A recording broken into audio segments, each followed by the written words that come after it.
Pernahkah engkau bertemu seseorang yang tak bisa ditebak, namun kehadirannya menenangkan?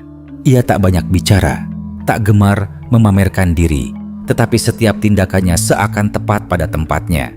Ia tidak mudah dibaca, namun hatinya terasa hangat. Dalam laku Jawa, ada satu ungkapan yang terdengar sederhana, namun menyimpan kedalaman samudra. Nora kena kinira, mung saking tiasing sasama. Tak dapat diperkirakan, hanya bersumber dari hati sesama. Kalimat ini bukan sekadar petuah etika. Ia adalah sandi, ia adalah kunci, ia adalah gerbang menuju cara hidup yang tak terikat oleh pujian maupun celaan. Sebuah laku batin yang membuat seseorang tidak mudah diterka oleh dunia, namun justru semakin dekat dengan hakikat kemanusiaan. Di zaman ini, orang berlomba-lomba untuk bisa terlihat. Terlihat pintar, terlihat suci, terlihat berhasil. Namun, leluhur Jawa justru mengajarkan kebalikannya. Jadilah pribadi yang tak mudah ditebak, bukan karena licik, tetapi karena engkau berjalan dari ketulusan hati, bukan dari ambisi, bukan dari nafsu ingin dipuji, melainkan dari tias hati yang jernih. Mengapa orang yang hidup dari hati sulit diperkirakan? Mengapa ketulusan justru membuat seseorang menjadi misterius? Dan bagaimana mungkin ketidaktertebakan itu bukan kelemahan, melainkan kekuatan spiritual yang halus? Dalam video ini, kita akan menyelami makna terdalam dari ungkapan ini, menelusuri jejaknya dalam laku para leluhur, membuka lapisan filosofinya, dan memahami bagaimana ajaran ini bisa menjadi tameng batin di tengah dunia yang penuh penilaian. Karena bisa jadi, yang paling kuat bukanlah yang paling keras bersuara, yang paling tinggi bukanlah yang paling tampak menjulang, melainkan yang berjalan diam-diam, namun hatinya selaras dengan kemanusiaan, dan disitulah rahasianya tersembunyi. Ungkapan Nora kena kinira, mung saking tiasing sasama, lahir dari rahim peradaban yang tidak gemar menuliskan segalanya secara gamblang. Ia tumbuh dalam tradisi lisan, dalam tembang, dalam petuah yang disampaikan pelan di pendapa-pendapa sunyi. Ia bukan sembarang kalimat, ia adalah gema dari cara pandang kosmis masyarakat Jawa terhadap manusia dan semesta. Dalam khazanah naskah-naskah kuno seperti Serat Wedatama dan Serat Wulangreh, kita menemukan pola ajaran yang senada. Manusia diajak untuk menundukkan gejolak lahiriah dan mengasah batin, bukan untuk menjadi lemah, tetapi untuk menjadi dalam. Dalam ajaran-ajaran itu, seseorang yang matang secara spiritual tidak mudah dibaca oleh hawa nafsunya sendiri, apalagi oleh dunia luar. Konsep ora kena kinira bukan berarti menjadi pribadi yang penuh tipu daya. Justru sebaliknya, ia merujuk pada keadaan batin yang telah lepas dari dorongan untuk membuktikan diri. Ketika seseorang tak lagi digerakkan oleh pamrih, maka tindakannya menjadi murni. Dan kemurnian itulah yang membuatnya sulit diprediksi, karena ia tidak mengikuti pola ambisi manusia kebanyakan. Sementara itu, frasa tiasing sasama merujuk pada hati yang hidup dalam kesadaran kemanusiaan. Dalam filsafat Jawa, hati bukan sekadar pusat emosi, tetapi pusat kesadaran. Tias adalah ruang terdalam tempat niat lahir. Bila niat telah bersih, maka tindakan tidak lagi didorong oleh kalkulasi untung rugi. Para leluhur memahami bahwa dunia ini penuh dengan penilaian. Sejak masa kerajaan-kerajaan seperti Kesultanan Mataram, intrik politik dan perebutan kuasa membuat orang belajar membaca gerak-gerik satu sama lain. Di lingkungan seperti itu, orang yang mudah ditebak seringkali mudah dijatuhkan. Namun, para empu batin justru mengajarkan jalan berbeda, bukan menyembunyikan maksud, tetapi memurnikan niat. Pengetahuan seperti ini sering disalahpahami. Sebagian mengira ajaran Jawa penuh dengan simbol dan rahasia karena ingin menutup diri. Padahal, kerahasiaan itu ada karena batin manusia belum siap menerima maknanya secara mentah. Ajaran ini tersembunyi bukan karena eksklusif, tetapi karena ia hanya terbuka bagi mereka yang bersedia menempuh laku. Filosofi ini juga selaras dengan prinsip keseimbangan dalam kosmologi Jawa, bahwa manusia adalah jagat cilik, cerminan dari jagat gede. Bila hati seseorang selaras, ia tak lagi reaktif terhadap pujian atau hinaan. Ia menjadi seperti air, tidak keras tetapi tak bisa digenggam. Dan mungkin disitulah sebabnya ajaran ini terasa hilang di zaman modern. Dunia kini mengagungkan keterbacaan, data, algoritma, profil psikologi. Semua ingin dipetakan, semua ingin diprediksi. Namun, laku batin Jawa mengajarkan sesuatu yang melampaui itu. Ada dimensi manusia yang tak bisa diukur, dimensi yang hanya bisa disentuh oleh hati yang juga jernih. Dan dari sinilah kita akan mulai membedah makna terdalamnya. Sekarang kita masuk ke jantung ajaran ini.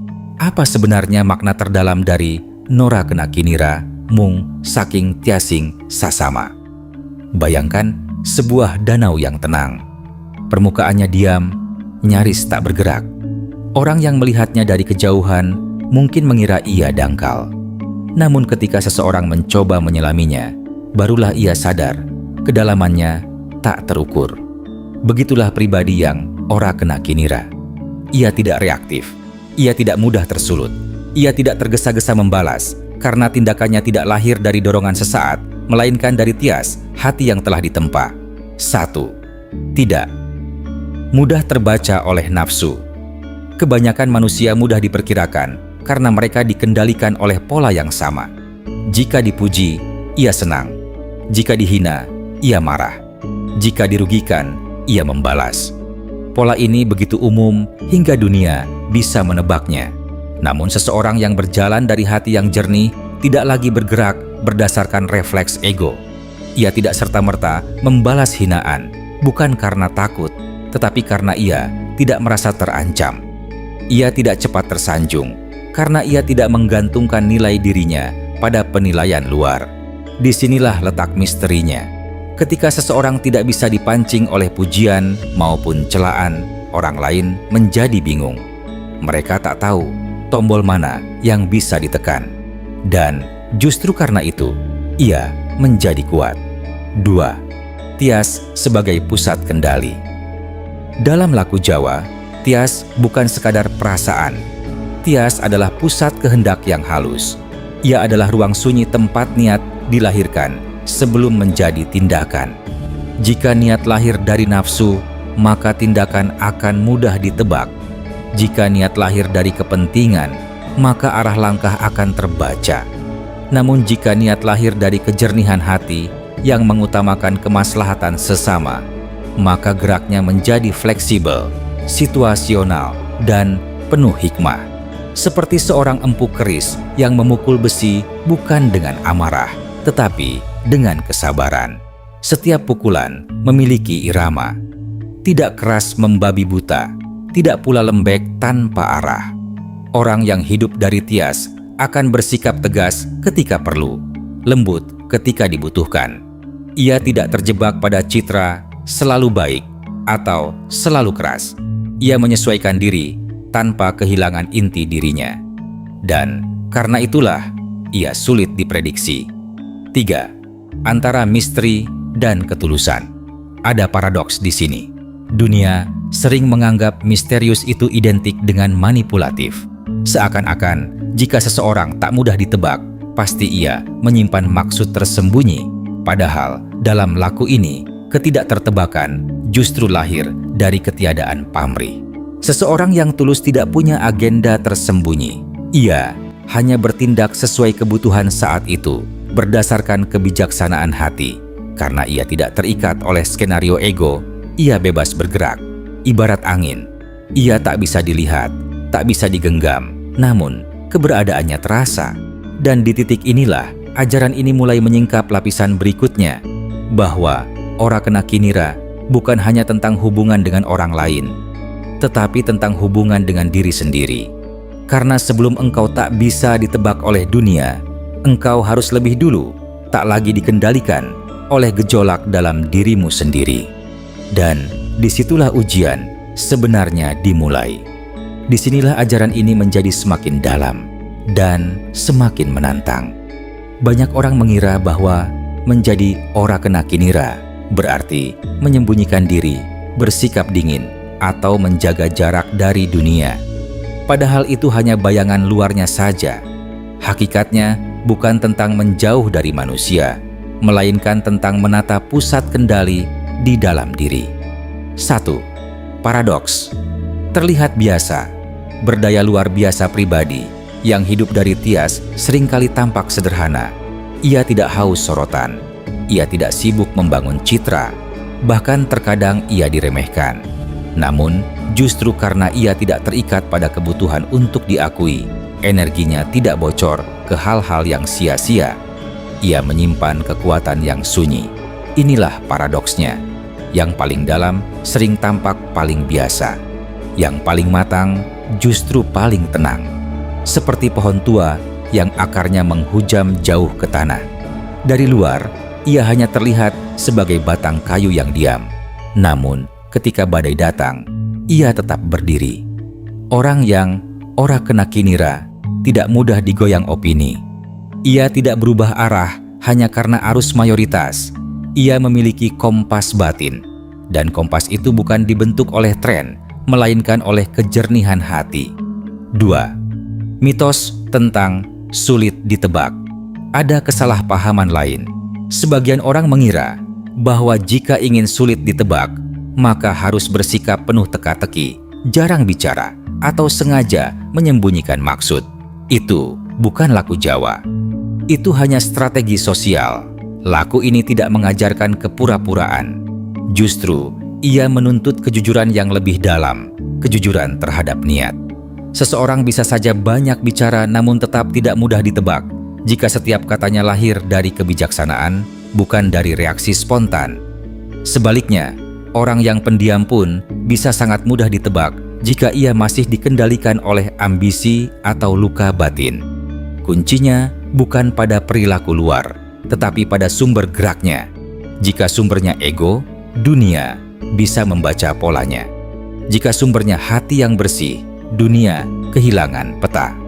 3. Dimensi yang tak terlihat.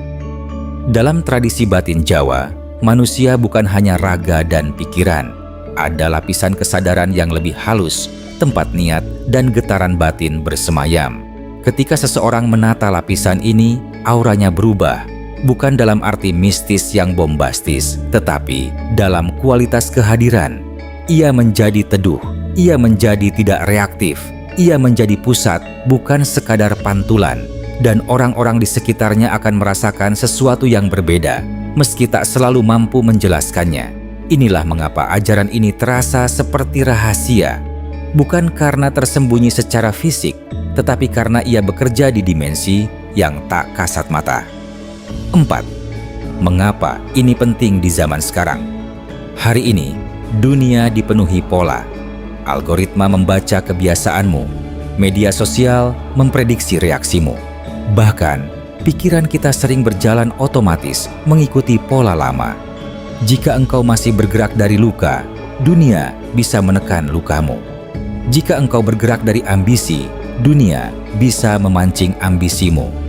Namun, jika engkau bergerak dari tias yang jernih, engkau tidak mudah dikendalikan.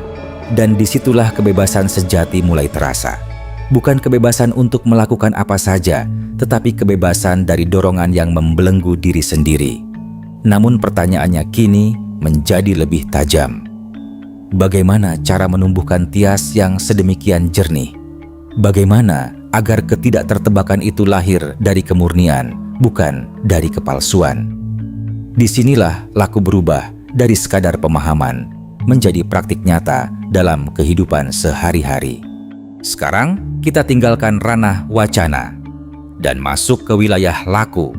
Karena ajaran ini tidak dimaksudkan untuk dikagumi, tetapi untuk dijalani. Bagaimana caranya agar kita bisa hidup dalam semangat nora kena kinira mung saking tiasing sasama? 1. Melatih jeda.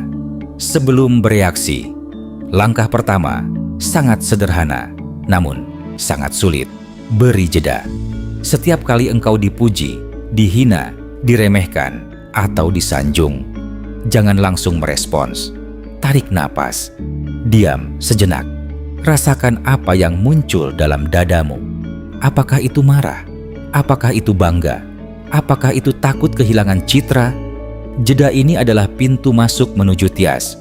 Orang yang mudah ditebak adalah orang yang bereaksi tanpa jeda.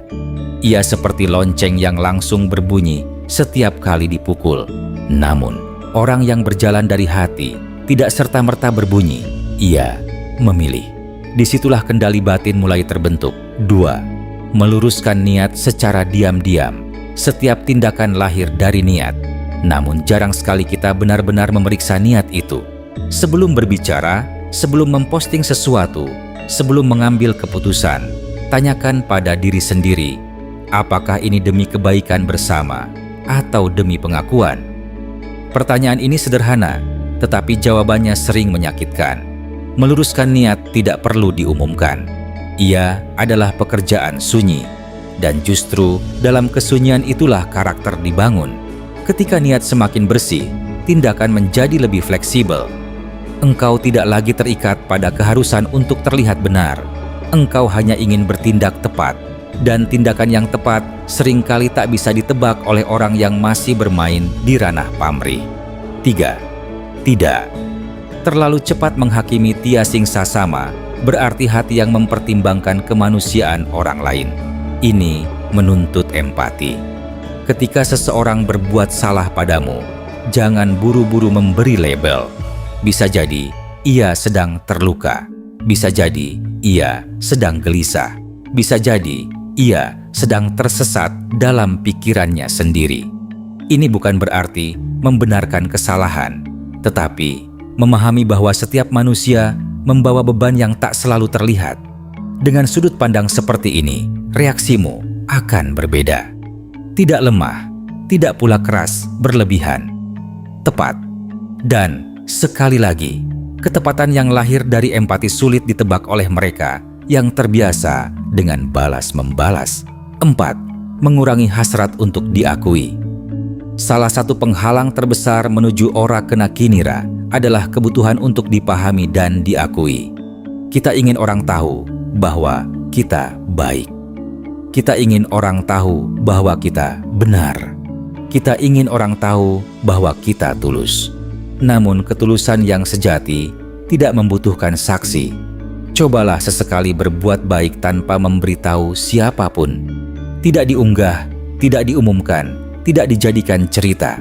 Rasakan bagaimana hatimu bereaksi.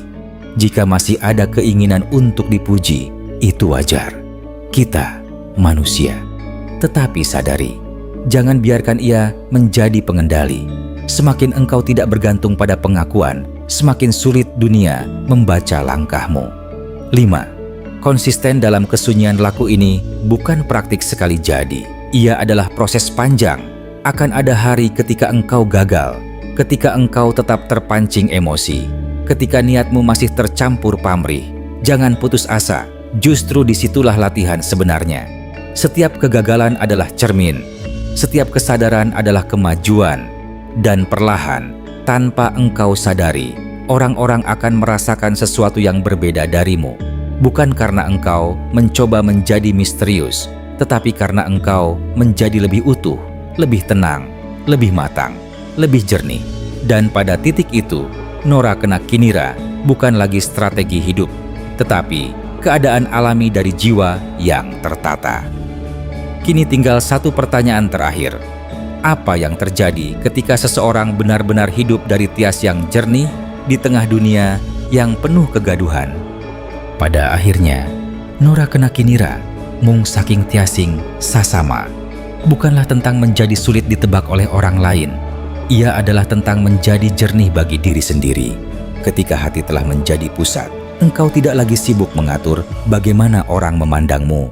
Engkau tidak lagi cemas apakah langkahmu dipahami atau disalahartikan. Karena yang kau jaga bukan persepsi, melainkan niat. Kita telah melihat bagaimana ajaran ini berakar dalam kearifan leluhur. Kita telah menyelami maknanya, bahwa ketidaktertebakan bukan lahir dari tipu daya, tetapi dari kemurnian. Kita telah memahami bahwa kekuatan sejati bukan pada kerasnya suara, tetapi pada kejernihan batin. Dan kita telah membahas bagaimana laku ini diterapkan melalui jeda, pelurusan niat, empati, serta kesediaan berjalan sunyi tanpa haus pengakuan. Di dunia yang serba terbaca, yang terdigitalisasi, yang gemar memetakan manusia menjadi pola-pola, ajaran ini terasa seperti perlawanan yang halus, bukan melawan dengan teriakan, tetapi dengan kedalaman. Bayangkan jika lebih banyak orang hidup dari tias yang jernih, tidak mudah dipancing, tidak mudah diadu, tidak mudah dibeli oleh pujian. Betapa dunia akan berubah tanpa perlu revolusi besar, karena perubahan paling sunyi seringkali paling kuat. Maka mungkin pertanyaan yang perlu kita renungkan malam ini bukanlah bagaimana agar aku tak bisa ditebak, melainkan, sudahkah hatiku cukup jernih hingga langkahku tak lagi dikendalikan oleh pamrih? Jika engkau merasa tersentuh oleh pembahasan ini, tuliskan pandanganmu di kolom komentar. Bagikan pengalamanmu ketika engkau mencoba menahan reaksi atau ketika engkau memilih berjalan dari hati. Mari kita saling belajar dalam kesunyian yang penuh makna. Dan jika engkau ingin terus menyelami kearifan laku Jawa dan rahasia batin yang terlupakan, tetaplah berjalan bersama di kanal ini. Karena perjalanan menuju kejernihan hati bukan perjalanan yang selesai dalam satu malam. Ia adalah laku seumur hidup.